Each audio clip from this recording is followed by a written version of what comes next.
Et pour en parler, nous recevons ce soir Issa Kaou Jim, il est chargé de communication du Haut Conseil islamique, il est porte-parole de l'imam Dicko.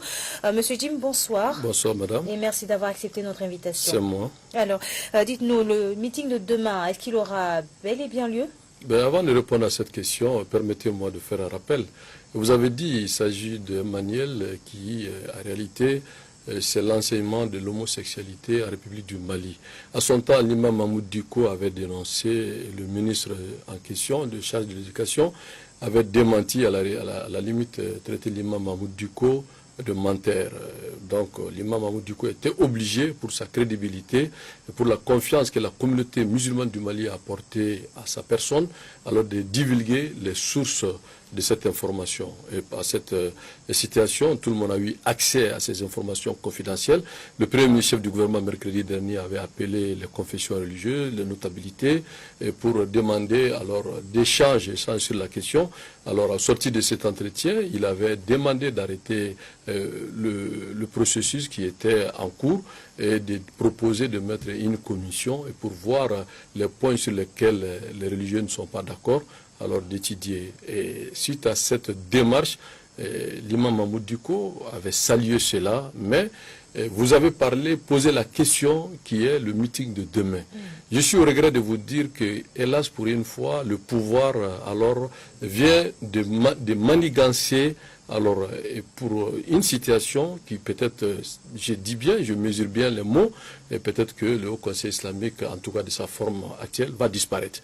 Parce que l'imam Mahmoud Dicko ne se reconnaît pas alors des communiqués qui est en train d'être lus sur l'ORTM. Je dis bien, l'imam Mahmoud Dicko ne reconnaît pas le communiqué qui est en train d'être lu sur les médias publics en disant que le Haut Conseil islamique du Mali a renoncé à ce meeting. C'est le bureau, en réalité, qui a imposé à l'imam Mahmoud Dicko de renoncer au meeting de demain. Et l'imam Mahmoud Dicko a dit que non, j'ai appelé toute la communauté musulmane du Mali pour leur donner l'information et pour qu'ils soient vigilants pour que alors nous ne tombons pas de travers. Et malheureusement, comme vous le savez, le premier ministre du gouvernement, à ma présence à cette réunion, avait dit, je le cite, qu'il est membre fondateur du Haut Conseil islamique du Mali, qu'ils n'ont pas créé le Haut Conseil islamique du Mali pour qu'il fasse de la politique et que le Haut Conseil islamique ne pourra pas s'opposer à l'État. Alors du coup, nous avons compris que le premier ministre du gouvernement est derrière ce qui s'est passé aujourd'hui à cette réunion extraordinaire qui a désavoué l'imam Mahmoud Dicko. Le bureau a désavoué l'imam Mahmoud Dicko, sauf quelques personnes, mais j'avoue que la communauté musulmane, dans sa grande majorité, est stupéfaite, ne comprend rien, et les religieux, les imams, alors je ne parle pas des bureaux, alors qui prétendent parler au nom de la communauté musulmane du Mali, qui sont au Conseil islamique du Mali, qu'en réalité étaient là aujourd'hui pour imposer le point de vue du gouvernement du Mali, et l'imam Mahmoud Dicko se désolidarise du communiqué du bureau du Haut Conseil islamique du Mali. Alors, Monsieur Jim, le meeting de demain, il n'aura plus lieu. Est-ce qu'il sera reporté ou totalement annulé? Mais je viens de vous dire que le pouvoir, pour une fois de plus, dans sa fuite en avant, avait demandé au ministre de l'Éducation de démentir les propos de l'imam Mahmoud Dicko. Quand l'imam Mahmoud Dicko a révélé ses sources, le Premier ministre est venu une fois de plus pour torpiller, je dis bien pour torpiller le meeting, mais pas de sa personne. Il n'a pas dit au gouverneur d'arrêter, je dis bien, le meeting. Il n'a pas instruit à ses services d'annuler le meeting.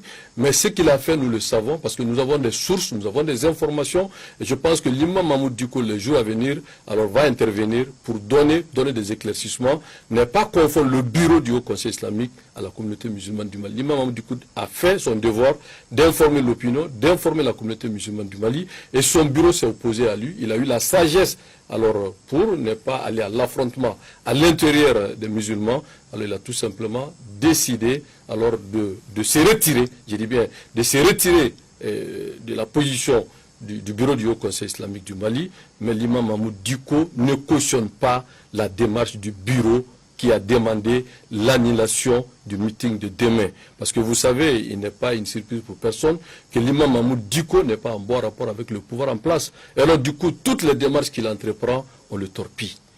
Et c'est pour cela qu'aujourd'hui, la communauté musulmane doit avoir l'information, la communauté internationale doit avoir l'information. Ce n'est pas l'imam Mahmoud Dicko qui a annulé le meeting, mais c'est le bureau du Haut Conseil islamique, sa majorité, qui s'est opposé au meeting d'information et de sensibilisation pour que les musulmans puissent comprendre le contenu, alors vous l'avez dit, de l'éducation sexuelle complète, qui en réalité n'est autre chose que l'enseignement de l'homosexualité au Mali. Alors, Monsieur Jim, n'est-il pas cohérent d'abonder dans le même sens que ceux qui ont voté non au meeting dès lors que le gouvernement a suspendu l'élaboration de ce manuel sur l'éducation sexuelle Vous complète? savez qu'un meeting d'information n'est jamais un problème dans un pays démocratique. Nous sommes des responsables. Notre légitimité, ce n'est pas le gouvernement. Ce n'est pas le gouvernement qui nous a élus. Nous sommes des leaders religieux. Nous avons nos associations propres à nous. Le Haut Conseil islamique, c'est la structure fêtière. Vous avez les imams, vous avez les associations, vous avez des personnes qui font des activités. Vous avez même certains qui ont d'autres compétences, mais qui sont, pour leur foi, alors ont décidé d'adhérer au Conseil islamique du Mali. Donc le Haut Conseil islamique sert d'interface entre le pouvoir et la communauté musulmane. Alors alerter, mais concevoir aussi des politiques d'accompagnement pour la paix, pour la tranquillité, pour le vivre ensemble. Est-ce qu'aujourd'hui, le peuple du Mali a le souci de la paix? Nous sommes d'accord. Nous avons des problèmes au nord, nous avons des problèmes au centre. Nous n'avons aucun intérêt aujourd'hui de créer des situations conflictuelles à Bamako.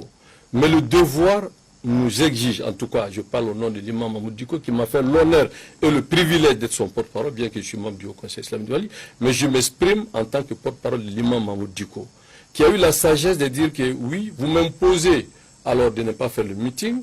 Dans ce cas, je ne reconnais pas cette démarche, mais je préfère me taire. Et le moment venu, l'imam Mahmoud Diko s'exprime. Je pense que la communauté musulmane du Mali, dans sa grande majorité, adhère à la position de l'imam Mahmoud Diko qui était de faire le meeting demain.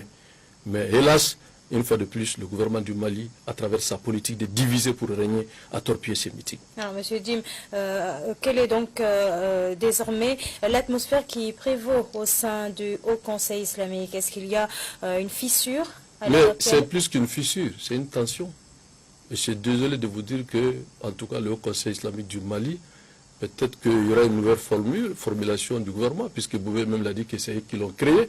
Mais je rappelle au Premier ministre qu'il a créé le Haut Conseil, où il est membre fondateur, mais il n'a pas créé l'islam. Et les musulmans sauront répondre à ce qu'il veut imposer au peuple du Mali. Est-ce qu'on peut parler d'un désaveu de l'imam Diko? Non, pas du tout. Ce n'est pas le bureau. C'est le peuple du Mali qui soutient l'imam Mahmoud Diko. Ce bras de fer qui, en réalité, n'est que des règlements de compte politiques que le gouvernement, à travers, en tout cas, sa politique de diviser pour régner, veut isoler l'imam Mahmoud Diko de ses prises de position courageuses et pour défendre la vérité. Et ce qu'il a fait, il ne l'a pas fait avec violence. Il a dénoncé. Le ministre de la République, au lieu de prendre attache avec l'imam Mahmoud Diko, a dit que l'imam Mahmoud Diko n'a raconté que des rumeurs. Et hélas, l'imam Mahmoud Diko a révélé les sources et le Premier ministre est venu aux pompiers. Et ce qu'il a fait, nous le savons. Nous savons qui sont derrière. Nous savons ce qui a été fait pour torpiller le meeting de demain. Et aujourd'hui, il faut que le peuple du Mali, la communauté nationale et internationale prennent conscience qu'il y a une autre crise qui est en train de se dessiner au Mali. C'est la crise entre les musulmans eux-mêmes, pro-IBK et anti-IBK.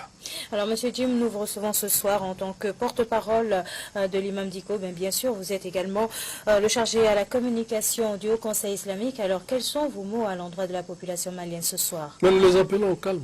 Nous sommes des responsables. Jamais nous n'allons pas contribuer à brûler ce pays. Nous avons nos familles, nos enfants, nos biens. Le pays nous appartient tous. Notre souci aujourd'hui, c'est le vivre ensemble, c'est la quiétude. C'est pour cela que je l'ai dit plusieurs fois sur ce plateau, qu'il faut réfléchir comment trouver un statut pour les religieux. Parce qu'on ne peut pas utiliser les religieux à faire campagne pour le pouvoir. Et à ce moment, ils sont des bons musulmans. Et quand ils s'opposent, ils dénoncent une situation que tout le monde reconnaît aujourd'hui, que ce que l'imam a dénoncé, tout le monde a été unanime à le reconnaître. Et aujourd'hui, on impose à l'imam Mahmoud Diko le blackout qui est de se taire. Et qu'est-ce qu'on a fait? On a utilisé son propre bureau contre lui. Et c'est ce qui crée une situation alors, de crise. Parce que la violence n'est pas seulement physique, elle est verbale, mais elle est aussi politique. Et aujourd'hui, je pense que le pouvoir doit savoir garder raison pour essayer de revoir sa façon de faire les choses, parce que ça ne passera pas. Monsieur Issa Kaoumdim, merci. Je rappelle que vous êtes le chargé de communication du Haut Conseil islamique et vous êtes particulièrement le porte-parole de l'imam Dicko. Nous vous avons reçu dans le cadre de la polémique née de l'élaboration d'un manuel sur l'éducation sexuelle complète. Demain, le meeting n'aura